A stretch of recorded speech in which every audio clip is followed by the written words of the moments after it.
Assalamualaikum warahmatullahi wabarakatuh. Pada video ini saya akan membahas mengenai penilaian Glasgow Coma Scale.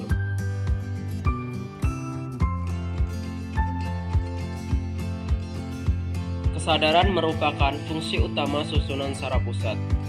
Kesadaran dapat didefinisikan sebagai keadaan yang mencerminkan pengintegrasian impuls efferent dan efferent. Semua impuls afferent disebut input dan semua impuls efferent dapat disebut output susunan saraf pusat. Untuk mempertahankan fungsi kesadaran yang baik, perlu suatu interaksi yang konstan dan efektif antara hemisfer cerebri dan formatio reticularis di batang otak yang intek. Untuk menilai derajat kesadaran, dapat dinilai secara kualitatif maupun secara kuantitatif. Menilai gangguan kesadaran secara kualitatif antara lain mulai dari apati, somnolen, delirium, bahkan koma. Pada video ini akan diajarkan tentang cara menilai derajat kesadaran secara kuantitatif, yaitu menggunakan Glasgow Coma Scale. Penilaian derajat kesadaran ini sangat penting, yaitu untuk memberikan penanganan, menentukan perbaikan, kemunduran, dan prognosis. Penilaian derajat kesadaran secara kuantitatif yang sampai saat ini masih digunakan adalah Glasgow Coma Scale atau GCS. GCS adalah suatu skala neurologi yang dipakai untuk menilai secara objektif derajat kesadaran seseorang. GCS pertama kali diperkenalkan pada tahun 1974 oleh Graham Tetley dan Brian Jennett, profesor bedah saraf pada Institute of Neurological Science.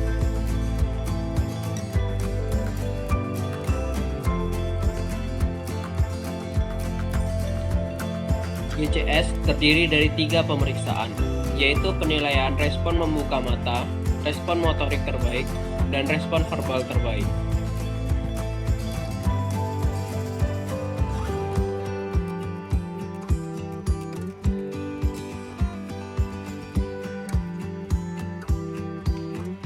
Masing-masing komponen GCS serta penjumlahan skor GCS sangatlah penting. Oleh karena itu, skor GCS harus dituliskan dengan tepat. Sebagai contoh, GCS 10 tidak mempunyai makna apa-apa, sehingga harus dituliskan seperti ini: GCS 10, E2, M4, V3. Skor tertinggi menunjukkan pasien sadar atau kompos mentis, yaitu GCS 15, dan skor terendah menunjukkan koma, yaitu GCS 3. Berikut ini adalah tabel penilaian GCS. Pada respon mata, membuka mata dengan spontan, skor 4, dengan rangsangan suara, skor 3, dengan stimulus nyeri, skor 2, dan tidak ada reaksi, skor 1.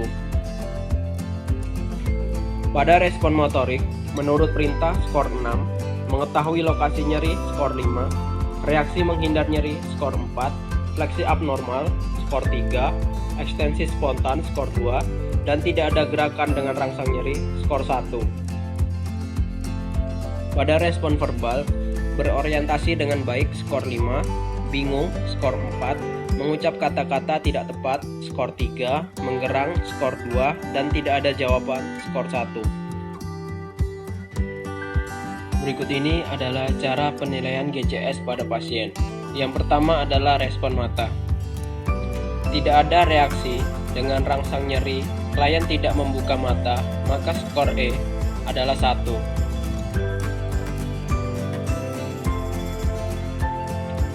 Membuka mata dengan rangsang nyeri, tekan pada saraf supraorbital atau pada kuku jari, maka skor E sama dengan 2.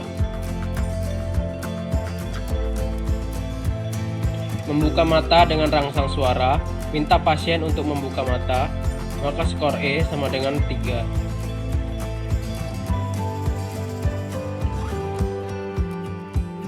Spontan, tanpa perintah suara dan rangsang nyeri, pasien membuka mata, maka skor E sama dengan 4. Yang kedua adalah respon motorik.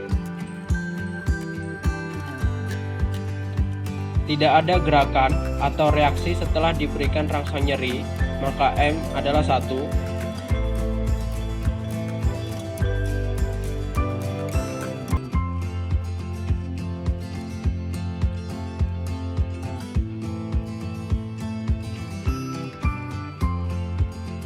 ekstensi spontan, memberikan rangsang nyeri dan terjadi ekstensi pada siku, maka M adalah 2.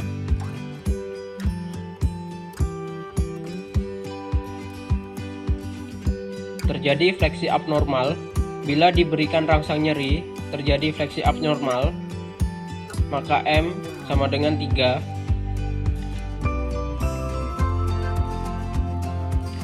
Reaksi menghindar atau menolak rangsang nyeri pada anggota gerak, M sama dengan 4.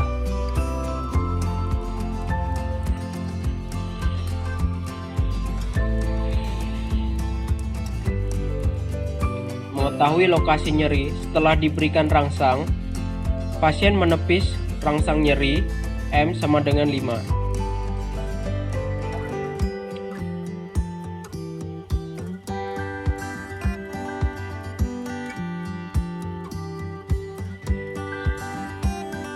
Menurut perintah, misalnya menyuruh pasien untuk mengangkat tangan atau mengangkat kaki, M sama dengan 6.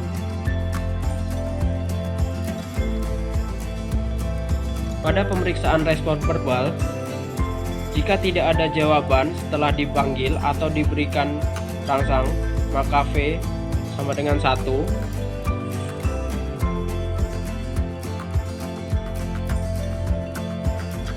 Pasien menggerang, mengeluarkan suara yang tidak memiliki arti, V sama dengan 2.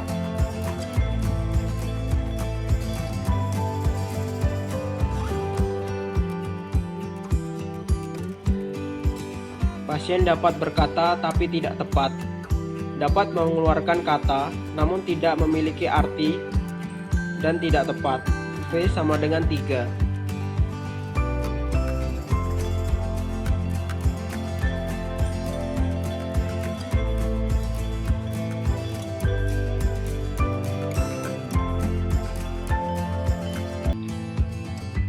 Pasien bingung, pasien dapat mengucapkan kalimat, namun tidak ada disorientasi waktu dan tempat, V sama dengan 4.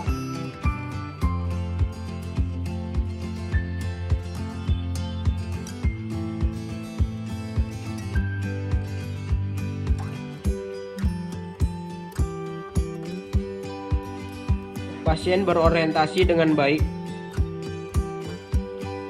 menanyakan di mana pasien berada, tahu waktu dan hari, V sama dengan 5.